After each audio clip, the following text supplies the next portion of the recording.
Hello, welcome back, founders. Welcome to another live episode of Founderama Live. So, today's topic is a little kind of off the beat, right? It's not technical. What I really want to talk about today is building a strong support system for your startup. So, a strong support system for your startup. Why would you need one? um, when you're looking at what happened last week and Monday over the weekend, SVB Bank collapses. A lot of startups had their funds in that bank, and those funds were frozen. And so once that happened, then a lot of startups were at the risk of not being able to make payroll, the upcoming one. And at that moment, what really mattered was the support system that these startups or their founders had. And so I think it's a relevant point. I think you need to build a startup support system not when there is a crisis, but before. And it's guaranteed, right? You're gonna have crises one after the other, right? So you have regular crises, such as, of course, products, um, systems, things like that. With your customers. What's happening with my camera? Just give me 1 second. So just bear with me for 1 second while I see what's happening with my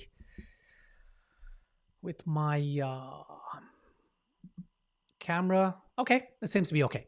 So let's jump straight in, right? So why do we? I told you why we need a support system, but let's also look at other important points of why you need a support system, right? So it can provide you with guidance, mentorship, and resources that can help you succeed. So we're really talking about the support system in terms of if you're seeking funding, for example, you need a strong support system. Without that, it's going to take a long time for you to get funding, and you may not get the right kind of funding. You may not find the right kind of investment partners, and so on.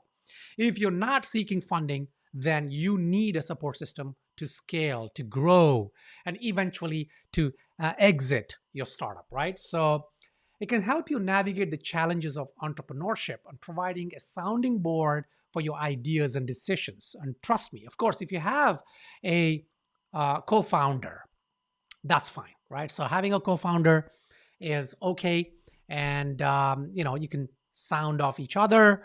Having a team is good, but remember that your co-founder, your team members are on the same boat.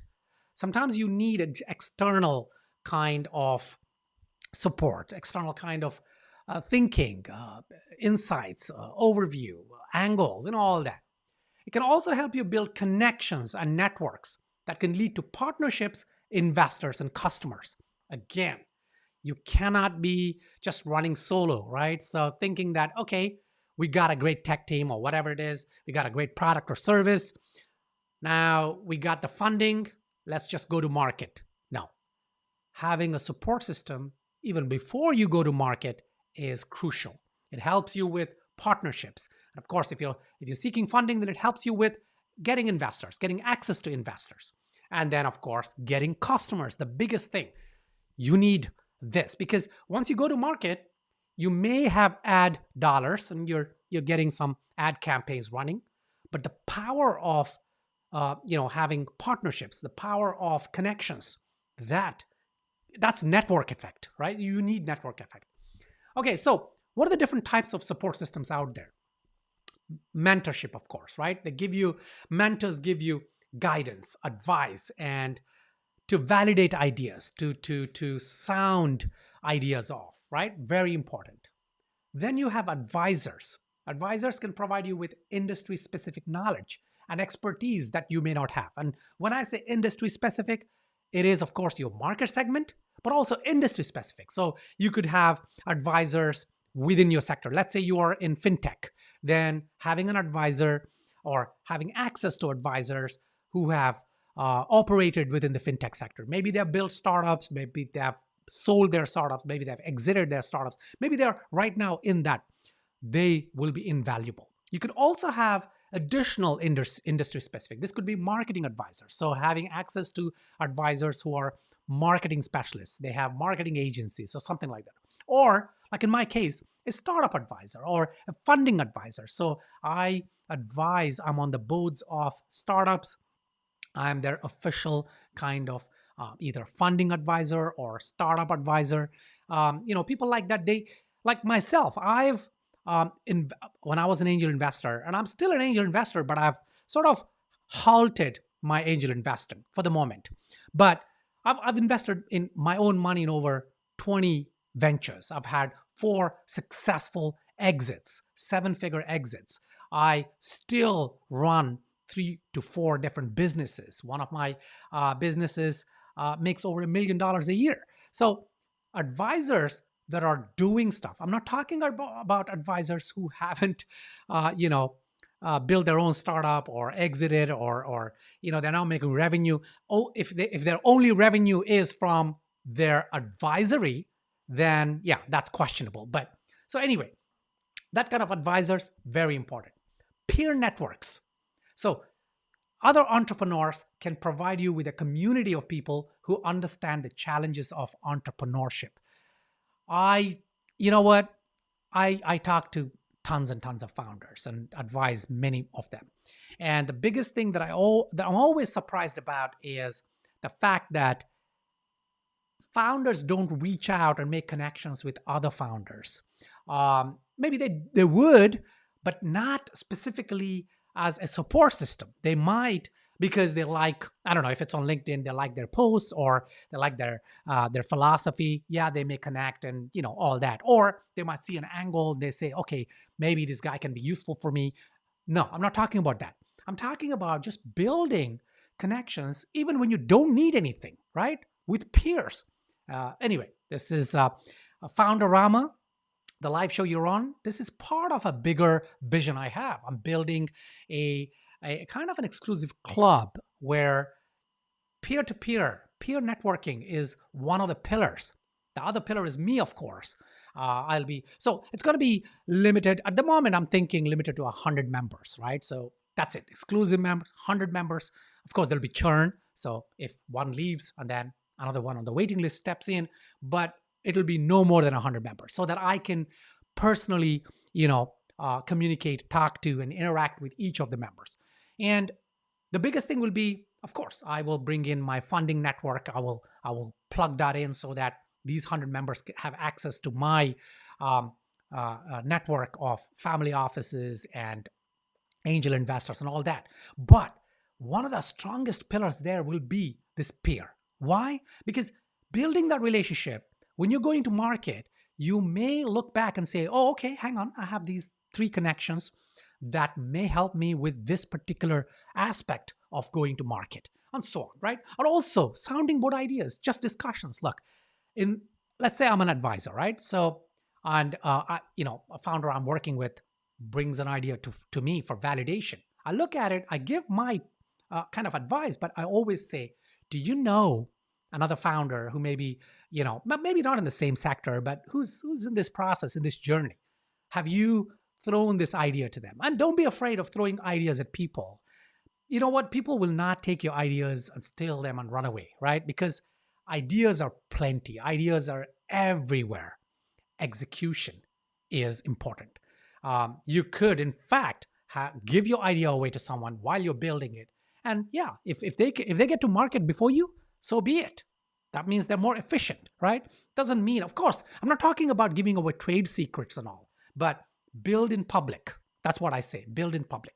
And you might say, well, you're saying build in public, but on your profile, we see that you've just started a stealth startup, right?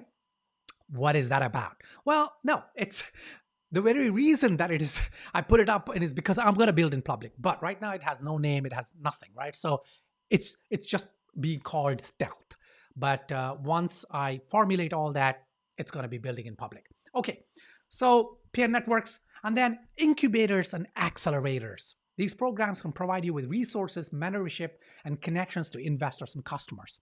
And that's what I have. For example, I have an incubator, and it was started ages ago, precisely with this, right? So to help, our incubator slightly different. It's called Square Maze. It's not your regular kind of incubator. We invest in our founders, but we also build those companies up. So it's very hands on, and all that. But generally, incubators and accelerators is where they give you some money. They then provide you with mentorship. They help you with connection to investors to get some pre-seed or seed funding and so on. So incubators and accelerators are pretty good support systems. They support you.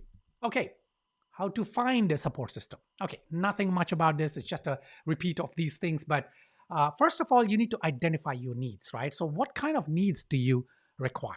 We're looking at support in terms of advice, support in terms of funding, support in terms of uh, peer sounding ideas, so on and so forth. You need to identify that. And then you got to attend events and conferences, right? So this is where you find potential mentors, advisors, peers. And it doesn't mean you have to go physical. It could be online events, all that.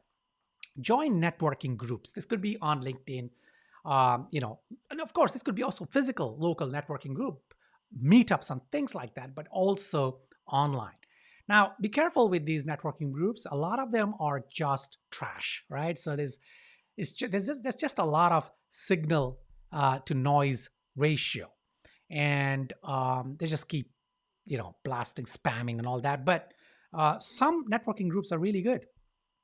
Okay, so the next one is uh, research. Yeah, so reach out to incubators and accelerators, and then apply to the ones that align with your goals, right? So don't just get in, because a lot of incubators and accelerators out there these days, they charge you. And I was surprised. And the days have changed. In those days when we started our incubator, we were giving funding to our, yes, some of these give you, but initially they charge you. I was talking to a founder on LinkedIn, and they gave me this link to a summit. It's based out of Switzerland, I think. And they said, should I join this? I took a quick look at it, and it was like $8,000 or $10,000. And I was like, what? So you got to pay $8,000, $10,000 to get in, and then they're going to mentor you. And I looked at it, and most of it was a course, a curriculum. You go through that, blah, blah, blah. Okay. So you got to watch out, right? Be careful with that. And of course, social media. Hey, LinkedIn and all that. Now, building strong relationships. This is very important. Building strong relationships. Once you've identified potential mentors, advisors, or peers, it's important to build strong relationship with them. Be respectful of their time and expertise. Okay, this is something that I really want to talk about, because so on LinkedIn, these days I'm becoming really, really frustrated. If you like something, and so let's say someone reached out to you, and they want to connect with you, and you connect with them. Immediately, straight off the bat, they send you a message, a DM. Do you want to get on a call? We have this startup that we're working on. We're looking for funding, or it could be something else. Do you want to get on a call and discuss? Now, it's okay. It's okay. It's a numbers game probably. But what would really work is building a relationship, right? Because my time, my expertise, it's valuable. And when I say the reason I'm saying that is it's easier to explain this, right? It's every or most advisors out there. Now, the advisors or the mentors, worth their salt, usually have other businesses that they're running, right? And that is critical. If advisors, if you're going off our advisor, are only going, so again, I'm having glitches with my camera. So if the advisors that you're going after are just advisors, right? They got no other businesses running, then okay, maybe that's okay. But try and build a relationship, right? And building a relationship is not about just liking every one of their posts if it's LinkedIn or even Twitter, and then asking. Now, relationship building is different. It is about understanding them, okay? Engagement. So don't confuse relationship with engagement, right? If people, if you're liking their posts, for example, or commenting or something, that's called engagement or engaging, right? Relationship goes beyond that. It's understanding that advisor, understanding that manner, and you know, what is their worldview? What do they care about? What's going on? Blah blah blah. Anyway, so be very respectful of their time and expertise, right? It also means that you got to be willing to pay for advisory. Now, most advisors, worth their salt, will actually, they'll be so busy because they're running their own businesses, they're probably have their own startups, blah blah. They'll be so busy that even the first instance, you send them a pitch deck or something, they'll say, well, okay, here is a link to my Calendly. You can book a half hour or an hour, we can discuss. But that half hour or hour would be charged, right? They'll probably charge you, I don't know, something very, very minimal. I don't know, $250 or $500 or something like that. Why? It's not because they're trying to make money off that particular call. No, but it's a filter system, right? It's a filter system. Otherwise, imagine an advisor, and there are hundreds, the thousands of founders, startup founders on, there are hundreds of thousands of founders on LinkedIn. Now imagine they're all reaching out, they're all sending this message and these messages, and let me just, sending these messages, and let me just give me 1 second. Right. Sending these messages on LinkedIn, and every one of them wants to jump on a call. Is it practical? It's not practical, right? So be willing to put that 200, 300, 500, whatever it is, to get access. You may not get a lot of value on the first call, but you are showing commitment. I guarantee you that advisor will be interested in you, your project, because you were willing to put down a token amount. And also it's to clear out, because a lot of founders out there, they want funding, they want advice. They don't want to put down any money. They don't want to pay advisors, right? Sometimes I get these requests coming in. Yeah, advisors to get funding, and then take a percentage of that funding once it comes through. Okay, yeah, well, it's success fee. Yeah, it's something, and it's part of the deal. But what about all the time and effort that goes into advising initially, right? So anyway, it's a funny game. Be open to feedback and suggestions. So with advisors, with mentors, with even peers, be really open to feedback and suggestions, right? So if you are contacting an advisor, obviously there is a reason you're doing. They're probably industry experts, they're topic experts, they're this process experts, whatever, they're experts, right? Be willing to take their feedback and suggestions. Show gratitude for their help and support, right? So even if it's a simple thing, even if it's a duh moment, right? Oh, I already knew that. You may already know that, but that's what advice is. Not one single thing. It's not an epiphany. It's not like an advisor will come down and will give you one single formula that's going to then get you the $10 million in funding, get your startup to, $1 million in MRR. And no, it doesn't work like that. Advice it's a long-term thing. It's all these little things that come together to give you that success. That means you need whatever help it is, even if it's a simple thing. You contact them and they say, advice, oh, you know what? I'm busy, but here is a link that you may want to check out, right? That is good enough, right? So don't burn your bridges. Build bridges.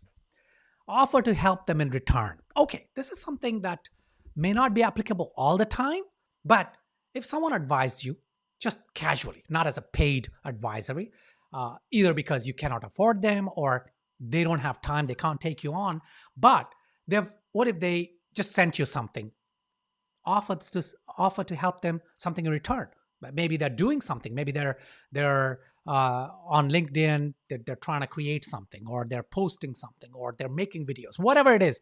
Or if if there is something you can do, offer, or maybe for their startup, they may post. This is where relationship comes in. You understand? So they may post, like I keep posting all my problems every day with my businesses. If you see something and say, oh, maybe I know someone who can help this, not don't try to recommend people so they will treat this advisor as a customer, right? Don't try to give the other people businesses at the expense of your advisors. But anyway, offer to help them in return. Common pitfalls to avoid. I've already spoken about a few pitfalls, but choosing the wrong support system. This is very important. This support system has to align with your goals, right? That's very important. Failing to build strong relationships. Again, I spoke about how you should build relationships. It's important to invest in them and you will get back tenfold.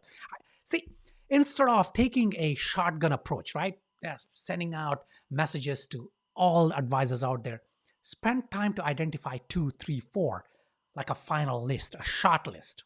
Then figure out what it takes to make one of them your advisor. That's it. Invest in them. Believe in them, right?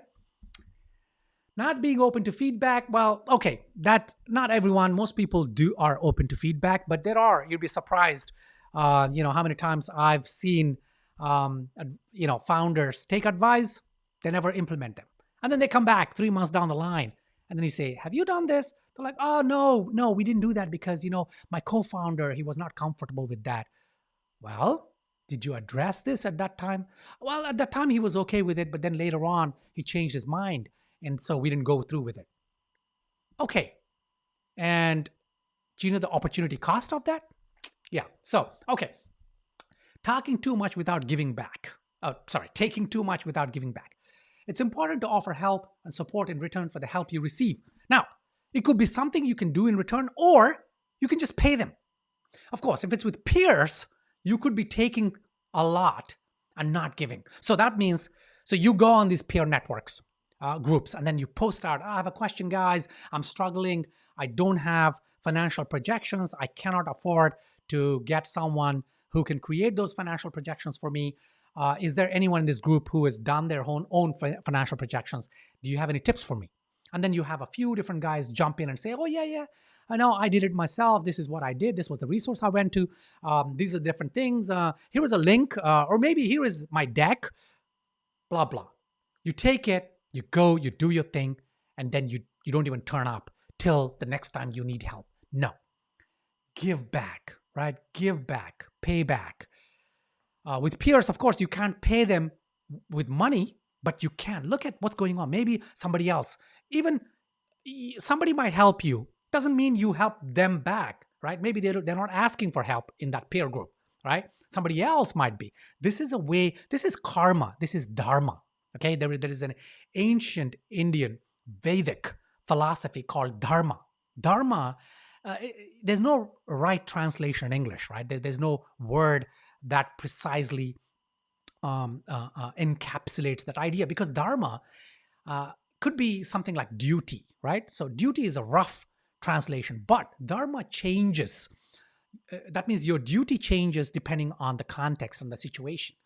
But one of your duties is to give back. One of your duties is generosity. One of your duties is justice. You see what I'm saying? So dharma is maybe I'll make a separate video about that. It's a very interesting concept. But your dharma is to give back. If you received help from someone, right, give it back. Even this, if you're watching this video, and yeah, a lot of it is obvious stuff. But if there was one moment of epiphany that you felt has changed your mindset, has contributed to your growth, then give back. Not to me. I'm not asking for anything in this video, but out there. Go and give to somebody else. And especially if you're a part of a peer network, do that. And with Founderama peer network that I'm building, I'm going to make sure that everyone understands, and it's going to be a very strict. That's why it's going to be only invite only. And I will go through a process of interviewing and making sure that whoever steps into this Founderama network, this club, this group, understands Dharma, understands this concept, because it's all about taking and giving and taking and giving, right? Okay. So these are the common pitfalls. Conclusion. Building a strong support system is crucial for the success of your startup.